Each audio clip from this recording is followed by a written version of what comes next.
오늘 하나님의 말씀은 사사기 1장 17절로 21절 말씀입니다. 여호수아가 죽은 이후에 이제 이스라엘 자손이 땅을 분배받았어요. 근데 여호수아서를 보면 그들이 분배받은 땅을 다 점령한 게 아니에요. 그래서 이제 여호수아가 죽은 이후에 분배받았지만 아직 점령하지 못한 땅 정복에 나서는 거예요. 가나안 땅의 정복에 나서는 이야기가 이제 시작이 되고 있는 것입니다. 그래서 사사기 1장하고 2장을 보면 전체 이러한 정복 전쟁이 어떻게 진행되었는가 하는 그런 이야기들이 대략적으로 나오고 있어요. 그래서 지난주에 봤던 하고 오늘 보는 여기까지 보면은 그 1장의 전반부라고 할 수 있는데 유다 지파하고 베냐민 지파가 이제 가나안 정복 전쟁을 하는 이야기예요. 그리고 그 뒤 뒷이야기는 2장까지 1장의 후반부로부터 그 뒷이야기는 그 유다와 베냐민 지파 말고 다른 지파들이 어떻게 가나안 정복을 하고 있는가 하는 이야기를 하고 있어요. 그래서 이제 오늘 본문의 말씀 그래서 전체 오늘 다루고 있는 성경 본문 앞에 있는 이야기 사사기 1장 8절로 10절 이거는 유다 지파가 예루살렘과 헤브론 지방을 정복한 이야기입니다.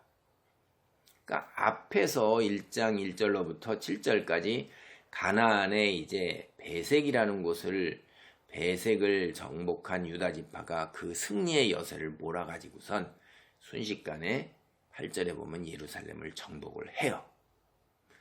예루살렘은 굉장히 유명한 도시입니다. 그리고 매우 오래된 도시예요. 대략 우리가 예수님 오시기 한 3000년 전 이런 정도부터 사람들이 살던 곳이에요. 꽤 오래된 도시죠. 왜? 예루살렘은 베냐민 지파에게 주어졌어요. 그런데 오늘 8절을 보면 유다 자손이 예루살렘 정복하는 걸 보면 이 예루살렘이라는 도시가 베냐민과 유다 지파의 두 경계선상에 이제 위치하고 있는 거로 보여요. 그리고 사사기 1장 21절을 보면 베냐민 지파가 예루살렘에 사는 여부수 사람을 쫓아내지 못해서 예루살렘에서 여부수 사람과 함께 사는 것으로 나오고 있어요. 이제 이런 사실을 보면 이때 당대의 예루살렘이라는 것은 오늘날 우리가 알고 있는 예루살렘, 그 성, 그 범위를 훨씬 넘어서서 더 넓은 지역을 이렇게 가리키는 지명이었다. 이런 걸 우리는 알 수가 있어요. 어찌되었든 사사기 1장 8절을 보면 유다 자손이 예루살렘 점령해서 성을 불살랐다는 이야기가 나와요. 그래서 여기에 나오는 예루살렘 성, 우리가 아는 예루살렘 성이 아니에요. 예루살렘 남쪽에 기드론이라는 곳이 있어요. 그리고 흰놈 골짜기라는 것이 있습니다. 요 두 사이 언덕에 요새가 있었어요. 그래서 그것을 가리키는 것입니다. 구약 성경을 보면 우리가 훗날에 이 가나안 정복 훗날 다윗 왕 시대가 나오잖아요. 그 다윗 왕 시대에 이 성을 즉 이 예루살렘 성이라 말한 이 요새를 다시 정복하는 게 나와요. 그래서 유다 지파의 이 예루살렘 요새 성 점령이 그렇게 오래가지 않았구나 하다가 빼앗겼기 때문에 가나안 사람에게 다시 유다 왕이 이것을 점령을 하는구나 라는 걸 우리는 알 수가 있습니다. 예루살렘을 점령한 유다 지파 계속해서 승승장구하는 그 여세를 몰아서 이제 산간지방의 최남단이 어디냐면 사막지역의 네겝이라는 곳이에요. 오늘날도 그 네겝이라는 곳 텔레비전 이런데 기록영화 보고 그러보면 예루살렘, 유다, 이스라엘을 방문하는 이런 다큐들 이런 것들이 많이 있어요. 제가 살짝 본 적이 있는데 네겝 사막이라는 곳도 나옵니다. 그리고 거기하고 그다음에 지중해 해안까지 이어지는 이제 낮은 평야지대까지 내려가서 가나안 사람들과 전쟁을 치루어요. 산간 지방에서 이제 이루어진 대표적인 전쟁이 기럇 아르바라고 불리는 헤브론을 정복해서 세세와 아히만과 달메를 죽인 것이에요. 그것이 1장 이제 우리가 9절 10절의 이야기입니다. 그래, 이 헤브론이라는 곳이 예루살렘에서 약 30km 정도 떨어졌으니까 우리가 이해하기로 서울 그 다음에 이렇게 남쪽으로 내려갈 때 여러분 이렇게 뭐 수원도 나오고 오산도 나오고 동탄도 나오고 이렇게 그런 것들이 나오지 않습니까? 평택까지는 너무 멀고요. 평택은 대략 80km가 넘어요. 그러니까 그 위전에 수원이 안팎 정도라고 보시면 될 거예요. 산간지방 다음에 치루어진 전쟁, 이게 이제 기럇셰벨이라고 불렀던 드빌을 정복한 거예요. 사사기 1장 11절로 10월절이 바로 드빌 정복에 관한 이야기예요. 그 유다 지파에 속한 갈렙, 너무 유명한 사람이죠.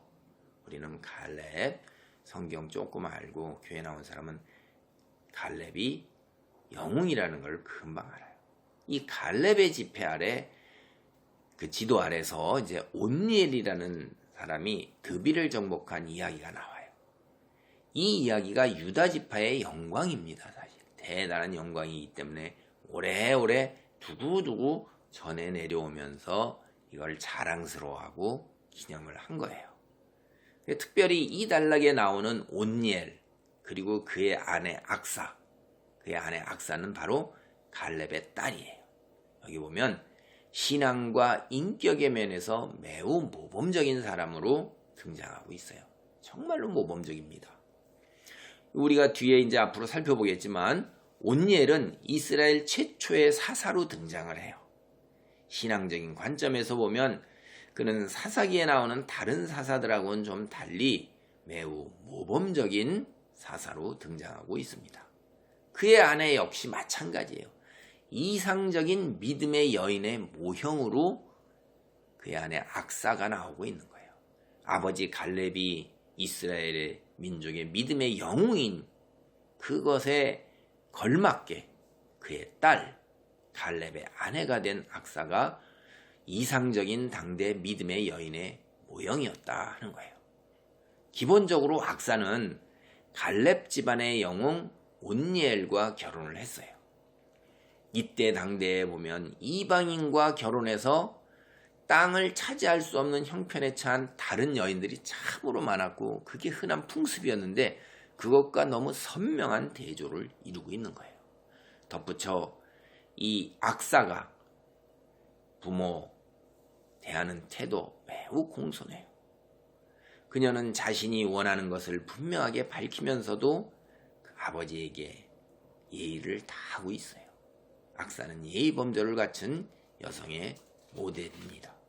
결과 중심으로 우리가 살펴보면 악사의 아버지 갈렙 역시 현숙한 딸의 요구를 온전하게 그대로 들어주어서 복을 내리고 있어요. 거기에 우리가 보면 사사기 1장 15절에 보면 이르되 내게 복을 주소서 아버지께서 나를 남방으로 보내시니 샘물도 내게 주소서 하네. 갈렙이 윗샘과 아랫샘을 그에게 주었더라.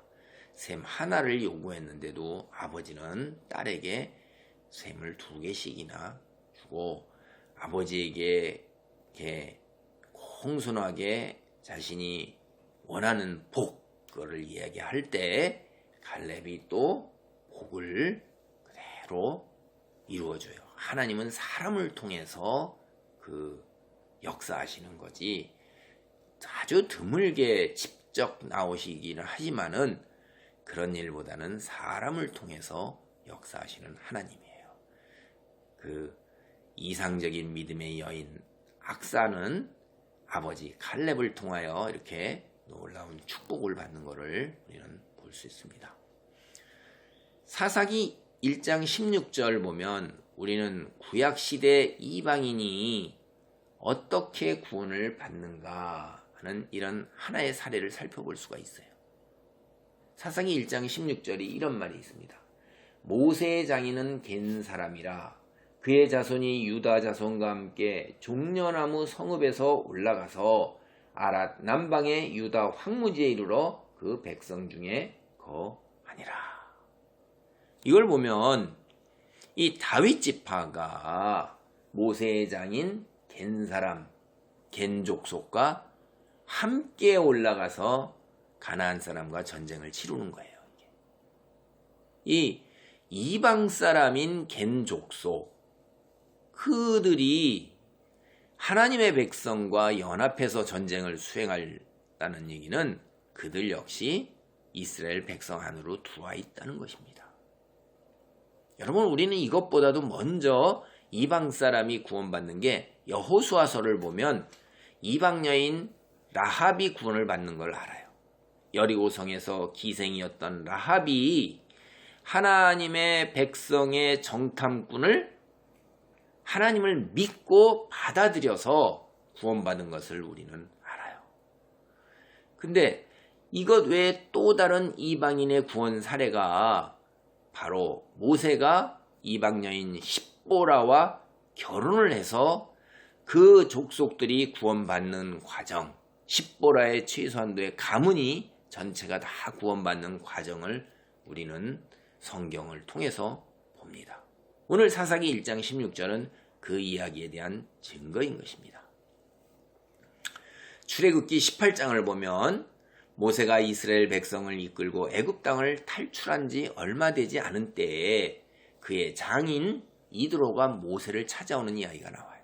그래서 모세가 엄청난 어려움에 처해서 굉장히 힘들어하는 거예요. 백성 전체가 다 모세 하나를 찾아와서 일일이 이야기를 아뢰고 판결을 받는다 이 말이에요. 60만 명 장정 거기서 벌어지는 모든 일의 재판을 모세 혼자서 하고 있는 것을 이제 이드로가 어찌 그리 하느냐 해가지고선 이제 10부장, 100부장, 1000부장 이렇게 세워서 소소한 건 다 그들이 차례차례 밟고 아주 결정적인 것을 모세가 재판을 하도록 큰 지혜로 도움을 줍니다. 이후에 이스라엘 백성은 모세의 장이 속한 겐 족속과 굉장히 좋은 선린관계, 우호관계, 형제관계를 유지하는 것으로 이야기가 나와요. 그래서 오늘 사사기 1장 16절에 유다 지파가 겐 족속과 함께 종려나무 성읍에서 올라가서 가나안 사람을 물리치고 아랏 지역을 차지하는 이야기가 나오는 것입니다. 우린 여기서 중요한 사실을 하나 생각해야 돼요. 구약의 하나님 역시 이스라엘 백성만을 폐쇄적으로 구원에 이르게 하신 것이 아니라는 거예요. 이스라엘 백성은 애굽 땅을 빠져나올 때부터 혈통 공동체가 아닌 믿음의 공동체였다는 것을 꼭 기억하시기 바랍니다. 그래서 출애굽기에 보면 허다한 잡족이, 참 말이 그렇게 썩 아름답지는 않지만은 어쨌든 이스라엘 백성 자신들 외에 다른 사람들, 많은 민족들, 하나님의 10가지 재앙을 보고 하나님이 참신이다라고 믿고 따랐던 거예요. 세상에 자기의 안락함을 버리고 따랐던 사람들이 많았다는 거예요. 그들이 함께한 이스라엘 백성은 믿음의 공동체였어요. 이스라엘 백성 자신이 섬기는 여호와 하나님만이 이 세상의 참된 신이라는 것을 세상 열방의 빛으로 드러내도록 소명을 받고 선택된 거예요. 구원을 주는 대신에 이 세상에서 하나님이 살아계심을 삶으로 드러내야만 했던 거예요. 그 반응이 그런 것입니다. 이스라엘 백성을 보고 여호와 하나님을 믿는 사람, 구약의 시대에도 구원을 받을 수 있던 것을 알 수 있고 그거에 대한 명백한 증거인 것입니다. 이제 오늘 본문 말씀 사사기 1장 17절을 보면 유다 지파가 그의 형제 시므온 지파와 함께 하나님의 말씀에 순종하는 것을 볼 수 있습니다. 17절입니다. 유다가 그의 형제 시므온과 함께 가서 스밧에 거주하는 가나안 족속을 쳐서 그곳을 진멸하였으므로 그 성읍의 이름을 호르마라 하니라. 하나님께서는 애굽 땅에서 노예 생활을 하던 이스라엘 민족을 하나님의 전능하심으로 해방시키셨습니다. 그래서 자유인이 되게 하셨어요. 그 놀라운 하나님의 축복과 은혜 속에서 이스라엘 민족은 하나님만을 섬기고 하나님 말씀에 순종하겠다고 시내산에서 언약을 맺었어요. 하나님께서는 이스라엘 민족을 가나안 땅으로 인도하여 들이시면서 바알과 아세라 등 이 바알과 아세라가 성경이 이때 당대에 많이 나오는 그 이방 민족의 우상신들의 이름이에요. 당대의 다산과 풍요 이런 것들 대표적인 신이에요. 그래서 바알 부인이 아세라예요. 이런 그 고대 근동에 대표적으로 많이 섬겼던 등장하는 신들, 이런 신 절대 섬기지 말라고 그런 거예요. 이방 성긴을 섬기는 가나안 땅 들어가서 그것들을 섬기는 이방 민족들을 진멸하라고 명령하신 거예요. 신명기 7장 1절 상반절을 보겠습니다. 내 하나님 여호와께서 그들을 내게 넘겨 내게 치게 하시리니 그때 너는 그들을 진멸할 것이라. 분명하게 진멸할 것이라 이렇게 얘기하시죠. 신명기 21장 16절에 다시 말씀하셔요. 오직 내 하나님 여호와께서 내게 기업으로 주시는 이 민족들의 성읍에서는 호흡이 있는 자를 하나도 살리지 말지니. 호흡이 있는 자는 하나도 살리지 말라는 거예요. 어린아이 갓난아기라 할지라도 다 진멸하라고 명령하신 것입니다. 그들이 시내산에서 맺은 언약에 따르면 이 하나님의 명령 그대로 따라야 하는 거예요. 이 명령이 어떻게 이렇게 끔찍하고 처절한가 하는 이야기는 다음번에 이제 또 우리가 기회에 살펴볼 수가 있어요.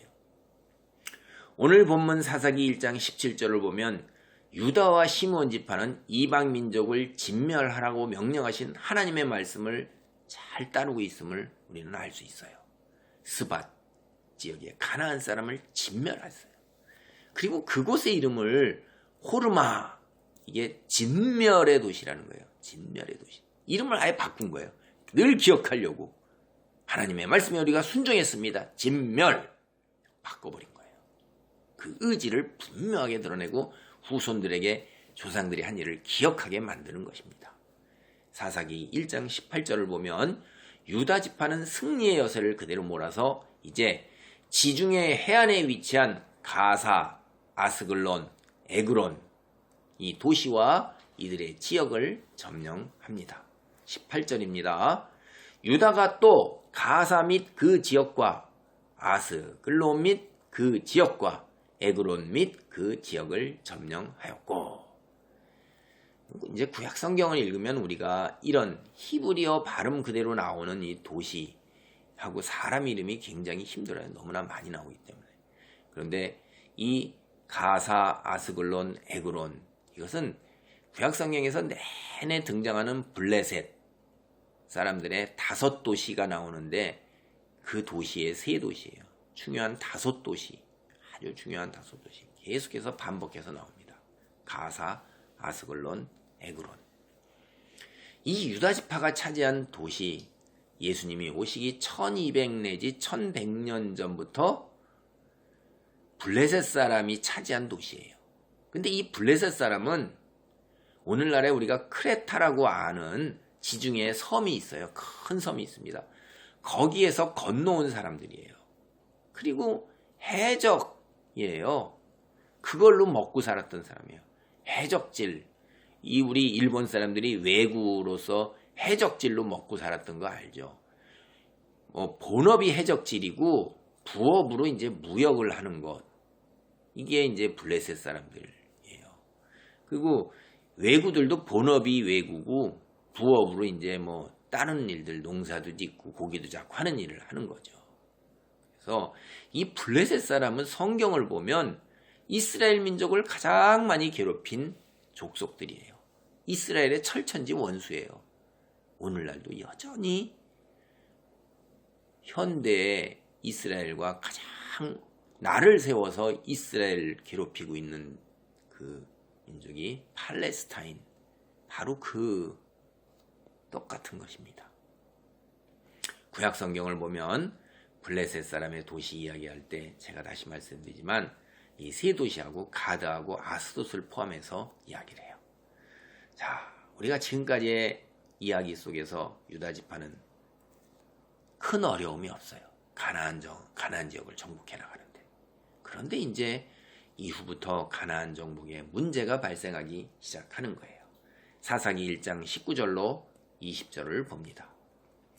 여호와께서 유다와 함께 계셨으므로 그가 산지 주민을 쫓아내었으나 골짜기의 주민들은 철병거가 있으므로 그들을 쫓아내지 못하였으며 그들이 모세가 명령한 대로 헤브론을 갈렙에게 주었더니 그가 거기서 안악의 세 아들을 쫓아내었고, 유다 지파가 아랏 남방 스밧 가사 에글론 지역을 점령하고 나서 이제 산지에 살고 있는 가나안 사람을 상대로 한 전쟁에서 승승장구했어요. 이게 산지 주민을 쫓아내었다고 나오잖아요. 그 앞에 그 이유가 뭐라고 나와요? 여호와께서 유다와 함께 계셨으므로. 하나님께서 모세와 여호수아와 마찬가지로 유다 지파와 함께 하셨던 거예요. 그래서 그들이 산지 주민을 다 쫓아냈어요. 그런데 그 산지 말고 골짜기의 주민은 승리하지 못했어요.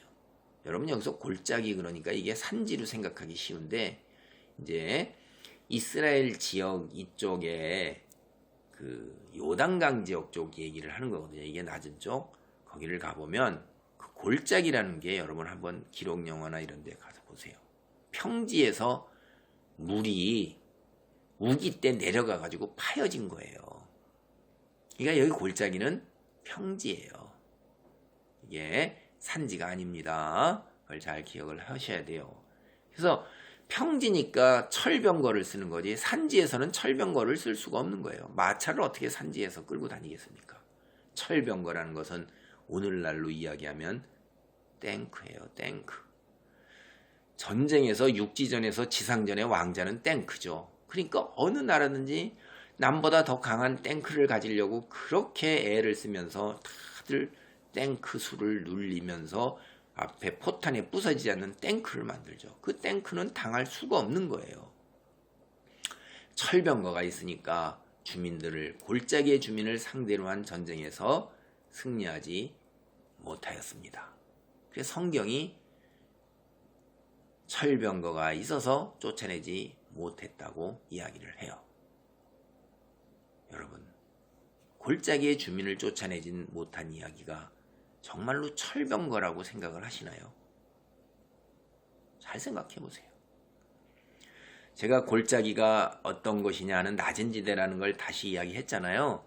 번역이 이랬지만 원어의 의미를 보면, 원어 그대로 보면 낮은 지대에 살고 있는 거민, 이렇게 나와요. 그래서 요단강요에게 평지 계곡이다 하는 거예요. 다시 제가 묻습니다. 앞절에서 하나님께서 유다 지파와 함께 하셨기 때문에 그들이 산악지대에서 승리하게 되었다 말하면서 곧바로 그 한 문장 안에서 나오는 거예요. 골짜기의 주민들은 철병거가 있으므로 그들을 쫓아내지 못하였으므로. 그럼 하나님은 산악지대의 하나님이고 평지의 하나님은 아니라서 평지에서는 힘을 못 쓰시는 하나님이에요. 인간도 탱크가 아무리 있다고 해도 6탄으로 돌진하면 그 탱크를 막아내요. 6.25 때 우리가 용사들이 탱크에 자신의 몸을 던져가지고선 포탄을 가지고 그렇게 몸을 던져서 탱크의 그 돌아가는 궤도를 파괴하고 탱크 위에 올라가서 수류탄으로 그 안에 있는 사람들을 죽여서 탱크를 쓰지 못하도록 만드는데, 사람도 그렇게 하는데 전지전능하신 하나님께서 철병거를 못 물리치셔요? 그건 말이 안 되는 거예요. 뭐 여기서 뭔 얘기를 하고 있는 거예요? 여러분 여호수아서 17장 17절로 18절에서 여호수아가 철병거에 관해서 벌써 이야기를 했어요.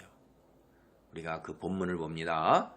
여호수아가 다시 요셉의 족속 곧 에브라임과 므낫세에게 말하여 이르되 너는 큰 민족이요 큰 권능이 있은즉 한 분깃만 가질 것이 아니라 그 산지도 내 것이 되리니 비록 삼림이라도 내가 개척하라 그 끝까지 내 것이 되리라. 가나안 족속이 비록 철병거를 가졌고 강할지라도 내가 능히 그를 쫓아내리라 하였더라. 유다 지파가 전쟁에서 승리한 것 앞에서 뭐라고 그러셨어요? 하나님이 함께 하셨기 때문이라고 이야기를 하지 않았습니까? 전쟁에서 승리라는 게 철병거와 강함에 있는 것이 아니에요. 하나님께서 함께 하시는가의 여부가 있는 거예요. 여호수아서 내내 그 이야기를 하잖아요. 여호수아에게 뭐라고 그래요? 하나님이 내가 너와 함께 하리라. 너는 담대하라. 두려워하지 말라. 그래 여리고성 넘어갈 때 7일 동안 하루에 한 바퀴씩 돌았어요. 무슨 전쟁이 그래요? 그런데 성이 무너져 내리고 그들이 여리고성을 진멸하지 않습니까? 이후에도 계속해서 하나님의 손이 함께하였다 이 말이에요. 유다 지파가 산악지대에서 승리를 거둔 것, 그것도 똑같이 평지에서 승리를 거두지 못하는 게 종교적인 이유 때문이에요. 철병거와 같은 군사적 문제가 아니라는 거예요. 성경이 바로 이 사실을 이야기하고자 해서 한 본문 안에서 시작을 하나님이 함께 하셨으므로 그 다음에 뒤에 철병거가 있으므로 쫓아내지 못하였더라 이야기를 하는 거예요. 사사기 4장하고 5장 보세요. 우리 뒤에가 살펴볼 겁니다. 하나님께서 드보라 선지자를 통해서 철병거를 엄청나게 가진 자들을 물리치셔요. 여기 사실에서 우리는 유다 지파와 하나님의 관계에서 이게 뭔가 문제가 있구나. 지금 이제 금이 가기 시작하는 것을 우리는 살펴볼 수가 있는 것입니다. 이러한 사실이 사사기 1장 19절에서 유다 지파가 평지의 가나안 사람을 쫓아내지 못한 것이 이제 21절에서 베냐민 지파도 역시 쫓아내지 못하는 걸 이야기해요. 그런데 그 19절과 21절 사이에 하나님이 함께 하시지 않아서 실패한 것을 사사기 바로 그 1장 20절에서 하나님이 함께 하셔서 가나안 사람을 쫓아낸 예를 갖다가 딱 등장시키는 거예요. 그게 사사기 1장 20절을 보세요. 이렇게 되어 있습니다. 그들이 모세가 명령한 대로 헤브론을 갈렙에게 주었더니 그가 거기서 안악의 세 아들을 쫓아내었고. 이게 무슨 얘기죠? 갑자기 20절이 왜 생뚱맞게 여기 나와요? 이야기는 1장 10절에 관한 이야기예요. 유다가 헤브론에서 가나안 족속을 물리쳤다고 그랬죠? 사실은 유다 지파에 누가 물리친 거예요? 이게 갈렙이 물리친 거예요. 그 이야기를 1장 27절에서 밝히고 있는 것입니다. 사사기 1장 10절에 보면 유다 지파가 헤브론의 가나안 족속을 물리쳤다고 말해요. 그리고서는 이제 1장 11절에서 15절에서 계속 갈렙의 지도 아래 기레셰벨을 쳐서 점령하였다고 말해요. 그러니까 유다 지파의 승승장구가 누구예요? 갈렙을 자랑하는 거예요. 갈렙이 유다 지파의 사람이어서 유다 지파를 자랑하고 있는 것입니다. 그런데 1장 19절에서 유다 지파의 실패가 나와요. 그리고 1장 21절도 유다 지파의 실패예요. 그런데 그 사이에 1장 20절에서 앞서 밝힌 유다 지파의 헤브론 정복, 이게 바로 뭐냐면 갈렙이 행한 것이라고 사실을 밝히는 거예요. 이것은 갈렙이 영웅이다, 이걸 이야기하는 게 아니에요. 갈렙이 승리를 거두게 된 것 오로지 갈렙의 믿음을 보신 하나님께서 갈렙과 함께 하셨기 때문이라는 걸 말하는 거예요. 여러분, 갈렙이 믿음의 사람, 영웅이다라는 거 우리 다 알죠. 민수기 13장, 14장을 보면 아주 너무나도 갈렙에 대한 이야기가 잘 나와 있어요. 너무나도 이거 재밌는 이야기예요. 모세가 이제 이쪽에 들어와서 가나안 땅에 들어와서 12지파의 대표를 뽑아서 하나님께서 주신 가나안 땅이 어떠한 땅인가를 보고 와라. 이렇게 하고 보냈어요. 정탐에서 돌아온 자들 여기를 보면 갈렙 외에는 다 악평을 하는 거예요. 그래서 이스라엘 백성이 밤새 통곡하고 원망하고 애굽으로 돌아가자고 하는 거예요. 이로 인해서 이제 이스라엘 백성 전체에게 가나안 40년 광야 생활에서 다 죽게 되는 이스라엘 백성이 하나님의 벌이 떨어지는 거예요. 이 사건이에요, 이게. 결국 갈렙과 여호수아만 가나안 땅에 들어가는 거예요. 정탐꾼과 이스라엘 60만 모두 장정은 어린아이 빼고 광야에서 40년 동안 다 하나님께 벌을 받아 죽었습니다. 이게 갈렙의 믿음, 하나님께서도 인정한 믿음이에요. 민수기 14장 24절을 보면 그러나 내 종 갈렙은 그 마음이 그들과 달라서 나를 온전히 따라선즉 그가 갔던 땅으로 내가 그를 인도하여 드리리니 그의 자손이 그 땅을 차지하리라. 여러분, 여호수아와 함께했던 갈렙 이때 젊은 시절이었는데 이때부터 시간이 얼마나 지났어요? 이 사사기에 나오는 헤브론을 점령한 갈렙은 이미 이제 노인이에요. 노년이에요. 그런데도 그 노인된 갈렙이 아낙의 세 아들이 누구예요? 10절에 나오고 있잖아요. 그 이름이. 그 나오는 세 사람의 이름이 그 아낙의 세 아들이에요. 이들은 네피림이에요. 네피림. 네피림의 후손은 고대 이야기에서도 다 나오는 거예요. 거인입니다. 그래서 이 노년의 갈렙이 네피림의 후손인 아낙 자손들, 그 거인을 상대로 싸우는데 골리앗이 바로 네피림의 후손이에요. 엄청나게 거대한 자 세 아들을 노인의 지도 아래 이들이 다 물리친 거예요. 여러분, 이것은 유다 지파가 철병거로 인해서 평지의 가나안 족속을 쫓아내지 못한 것, 하나님이 함께 하시지 않는다는 거예요. 철병거가 문제가 아님을 이야기하는 거예요.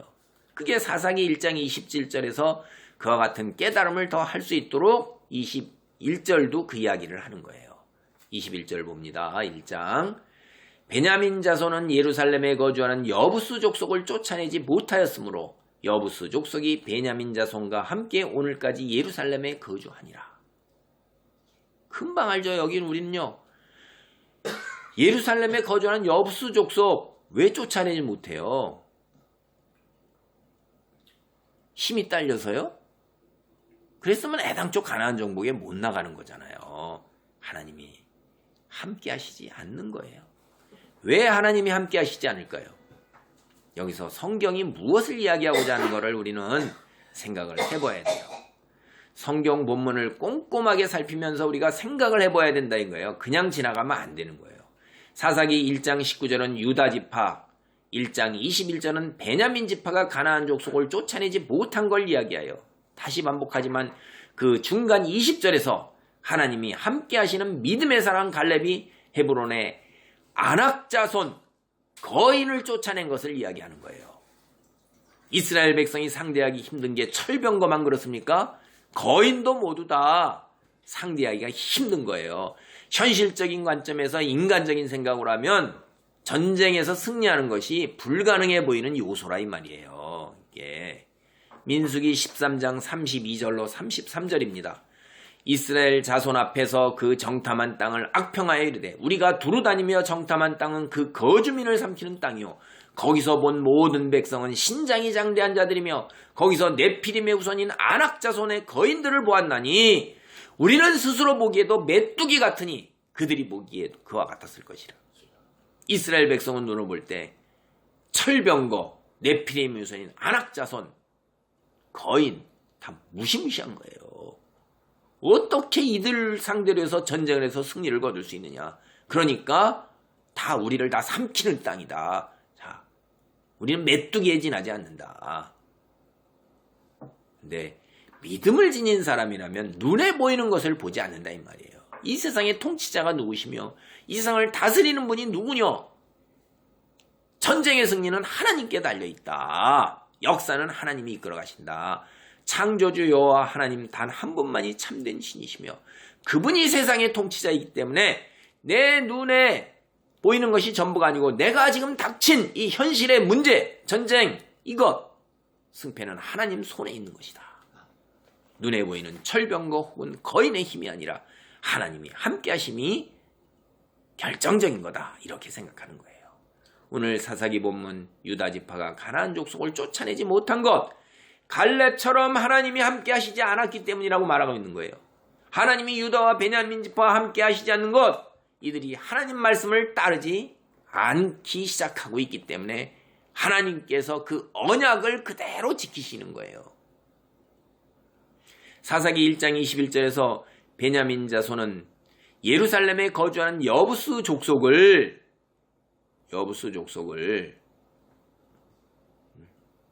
쫓아내지 못하였으므로 이렇게 말하고 있죠. 이 부분을 정확하게 원어대로 옮기면 베냐민 사람이 여부스 사람을 쫓아내지 않았다 이렇게 되는 거예요.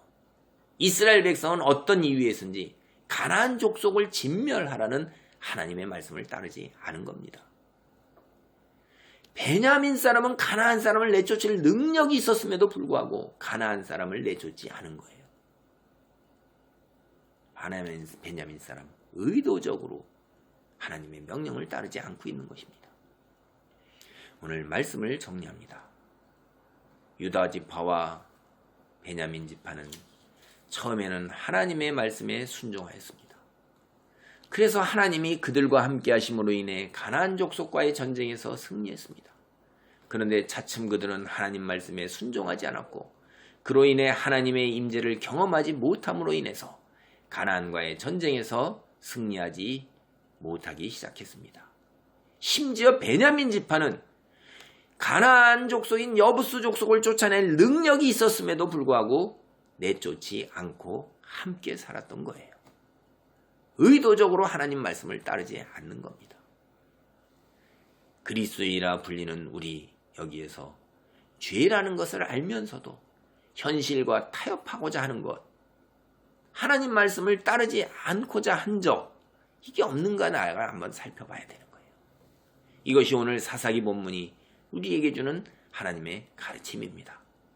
하나님의 깨우침을 받아들여서 지금 내가 처한 삶의 자리에서 이 말씀 적용하며 순종하는 은혜가 있기를 바랍니다.